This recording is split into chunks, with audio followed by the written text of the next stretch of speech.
Good morning, YouTube, and welcome to Leaguewise. My name is Chad Finn.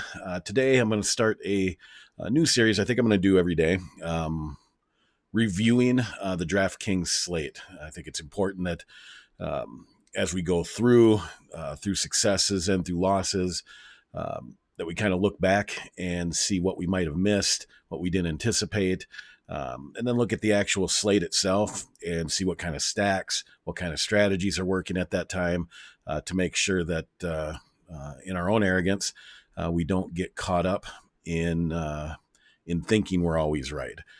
Been a rough few days, a bunch of upsets in the LPL to start. Can't say that that's necessarily all that shocking, but like, for example, I'm not sure exactly how you're supposed to break down a game where a team is plus 2,500 or minus 2,500 favorites and somehow end up losing. But anyway, like I said, this is Leaguewise, and this is a breakdown of this morning's DraftKings slate for June 9th. The first game of the series we had, or the first match, I should say, we had Fun Plus Phoenix versus LNG. Fun Plus was very heavily favored. So much to the point. I mean, at the end of the day, there are strategies out there. You can find them online. A leverage strategy. I'm not even sure that this would play into a leverage strategy because at the end of the day, LNG had about a 4% chance of winning the game. Their ownership wasn't low enough to qualify in what would typically be regarded as leverage.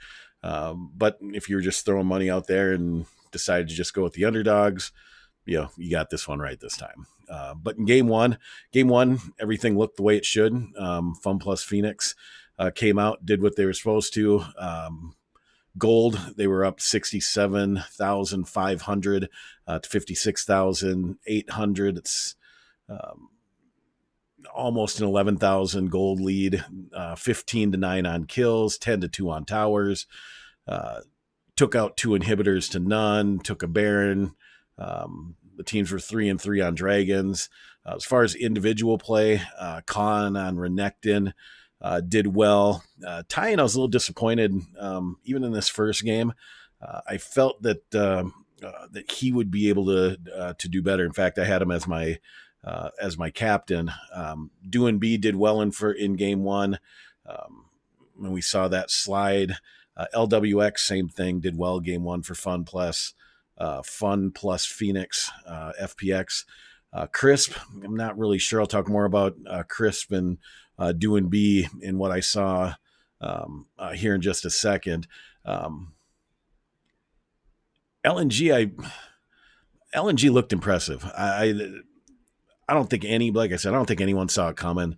At the end of the day, Chin Loon up at the top lane was real impressed. I mean, he had a so-so game one on Mordekaiser. Real tough matchup, Mordekaiser into Renekton. Also, any top lane typically is going to have a rough time against Khan and Tian. They work real well together. Tian likes to spend a lot of time ganking top lane early. Saw that in the first game. Like I said, wheels fell off on this one. XX struggled game one. That didn't last into the next games. Everything else, like I said, this is kind of how I expected everything to go. In 2 games and we'd be out. But we got to game 2. The one thing I didn't like, I'm not a big Misfortune fan. In this meta, I could be wrong on this. She's clicked a lot. She's played a lot. I'd have to actually go and look at what the winning percentage is. For me, and just going off of memory, it certainly seems that this is a rough matchup. Aphelios, Light came out and really got rolling in this one. Let me go back. LNG ended up taking game 2. Again, 11,000 gold lead for LNG. 26-10 on kills, 9-3 on towers, 2-0 on inhibitors, 1-0 on Baron, 4-1 on dragons. This was a dominant game for LNG. They really dominated every lane. I mean, like I said, I'm not crazy about the LWX. One thing I did notice a lot in these last 2 games is, again, for LNG, Chen Lun played. I mean, he played amazing. XX in the jungle on Jarvan, 21 assists out of 26. It's a very high kill participation. They really fought well as a team. They were never caught out, but they were kept catching out Doing B and Crisp in this game, and it continued into the next. Same thing with LWX. There was, again, I keep mentioning this. There's so much that goes on behind the scenes in these games, and when it comes in the matchups and the meta, so many different possibilities. And to me, it looked like that starting in game 2, I don't know if it was overconfidence, but LWX started getting caught out. Crisp started getting caught up. They were chasing into enemy jungle without vision. I mean, it's frustrating to watch when you're watching a team that's as talented as Funplex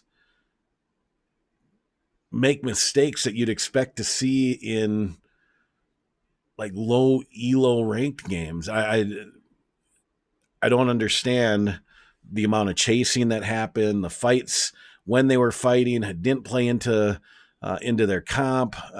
This comp right here, for example, with an Ornn, would be more of a scaling comp.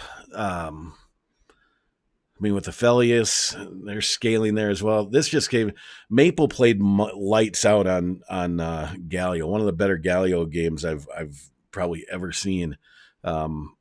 Outside of, and his name's gonna, I think it's Teacherma. It's probably the best Galio, maybe in the world. But played really well. At the end of the day, LNG came out and did their thing in this one. Game 3, it was much of the same. Another 11,000 goal lead, 28-12 on kills, 10-3 towers, 2-0 on inhibitors, 1-0 on Bear. I mean, this was domination.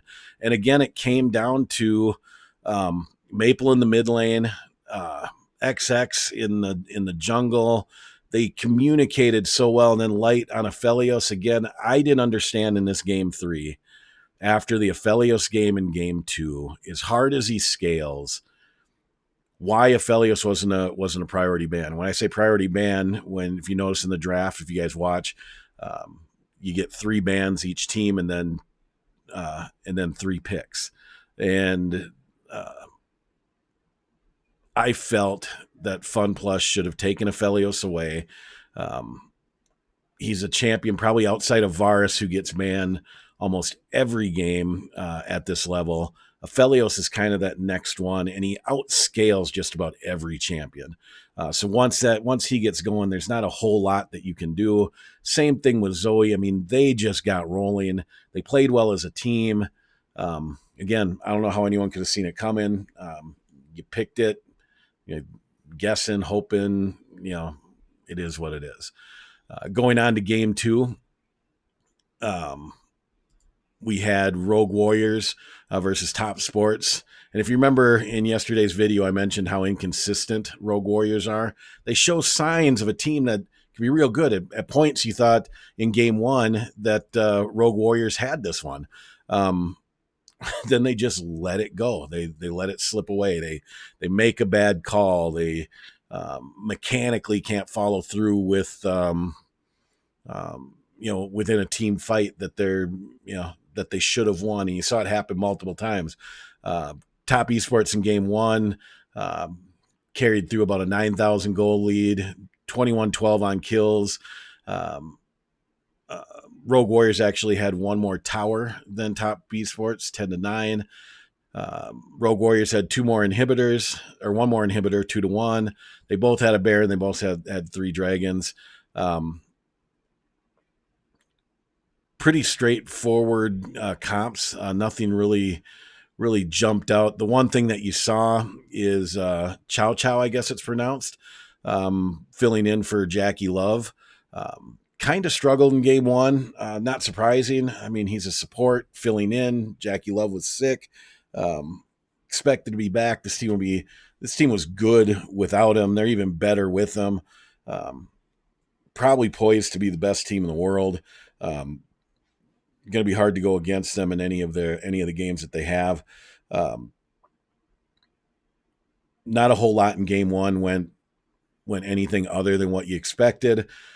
This is what the first match should have went. Should have been 2 games out. Both these teams are good. FPX just laid an egg. I can't get over it. Game 2 was more dominance by Top Esports, probably more so than game 1. Game 1, it almost felt like maybe they kind of stole that one and ran away with it once they turned momentum. But they had a 15,000 gold lead in game 2, 27-12 on kills. Blank didn't give up a single tower, inhibitor, baron, or dragon, while taking 10 towers, 3 inhibs, 1 baron, and 4 dragons. This entire series, 369 was impressive in the top lane. Knight was a monster. At the end of the day, anybody who doesn't think Knight is the best mid laner in the world at this point isn't paying attention. He's going to be hard to keep out of lineups when we get out of these 2-game slates.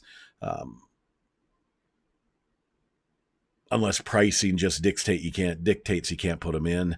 Karsa played well, real good jungler. These 369, Karsa and Knight play real well together. And then when you throw Jackie Love in the mix here in the next week or 2, it's just night and day. Chow Chow had a real good Ezreal game.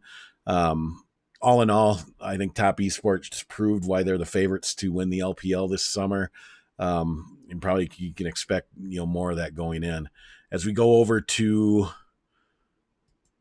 the slate, like I said, I played in the Shock Blast, the $15 tournament over on DraftKings, and I kind of looked at this a little bit. And there's a bunch of different strategies that you can play. I'm a big fan of the 4-3 stacks. Occasionally, you might see me run a 3-2-1, but outside of that, I don't believe in stacking full games. I'm not a big fan of playing supports in the captain role. Today was a day that you could have done it. I just don't think it's very successful. One of the things that you have to know going in is there's really 1 or 2 players, in my opinion. There's players that are going, there's your multi-lineup players. By multi-lineup, I don't mean somebody that's playing, 2, 3, 5 lineups in a tournament. Like, for example, the max tournament in the max entries in this tournament, the Shock Blast, 150 multi-entry. You got people in here, the professionals putting in 150 lineups at 15 a pop. I want to say it's $2,250. Did I do that math in my head right? Yeah, $2,250. And you can see Hishbu had 43 lineups in, or this was his 43rd lineup. He may have had a lot more. I mean, we can check. Actually, I think this is one I looked at. Don't hold me to it. But you clearly see at about 150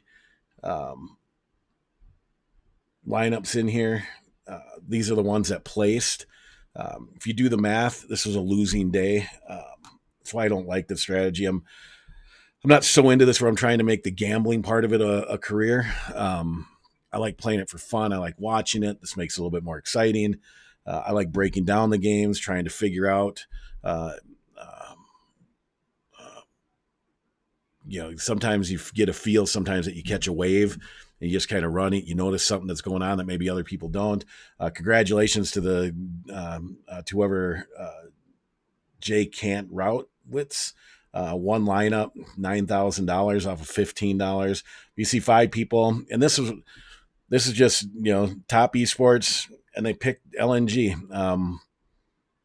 In hindsight, like, why didn't I just throw $15 on an LNG top esports? I mean, it seems like something that would have been worthwhile, of course, but at the end of the day, I honestly didn't see any chance that LNG had of winning this game, and maybe that makes me an idiot. I would tend to think that more than anything, it makes those 5 people lucky. Next lineup, again, it was the same thing. A 4-3 stack, LNG being the main stack. Go down even further, that paid out 285, right around 284. Awesemo, who's regarded as probably the best DFS player in the world. He always has 150 lineups in here. Again, same thing, probably 4-3 stack with a top esports stack being the 4-man. And then this, you can just kind of go through it. Something I recommend that you do. 4-3s. Let's see if we get to, again, it's still 4-3 with top esports, and LNG was the way to go in stacks today. If you had it, great. If not, we're on the right track as far as a strategy. Another 4-3. I don't think you even go down. Let's see, what do we have here? 2, 3, still 4-3s. I mean, 4-3 is the most common stack to go with. But you got to get the teams right. And unfortunately, those of you that have been following me these last few slates haven't gotten the teams right. Haven't predicted the upsets. Certainly didn't think there were going to be any upsets today. In the past 2 slates, I thought that there was some upset potential, but I thought the smart play was, and maybe that's one thing myself I need to get in the habit of not doing, is maybe I need to get in the habit of not being so worried about giving you guys a smart play and start giving more of what my gut is telling me, or what might be maybe the best play, even though it might not be the play that I think has the best chance of paying out. That's just something that I've got to analyze myself when I'm taking a look at this stuff. Hopefully y'all stick with us. I can tell you, like I said, I've got over 17,000 tournaments played across multiple sports on DraftKings. I've won more money than I've lost. I don't expect the summer split to be any different. And if you catch it right, you take one of these things down and it makes it all worth it. Other than that, that is the breakdown of the June 9th DraftKings slate. Hopefully this is something that you guys enjoyed. If it is, please go ahead and hit that like, subscribe button. It's something I'll probably keep doing every morning.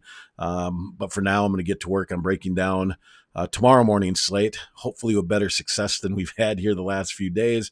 Certainly want to get back on the winning track, as I know you all do as well. Again, thank you for the support, and I hope you all have a wonderful Tuesday. I'll see you this afternoon.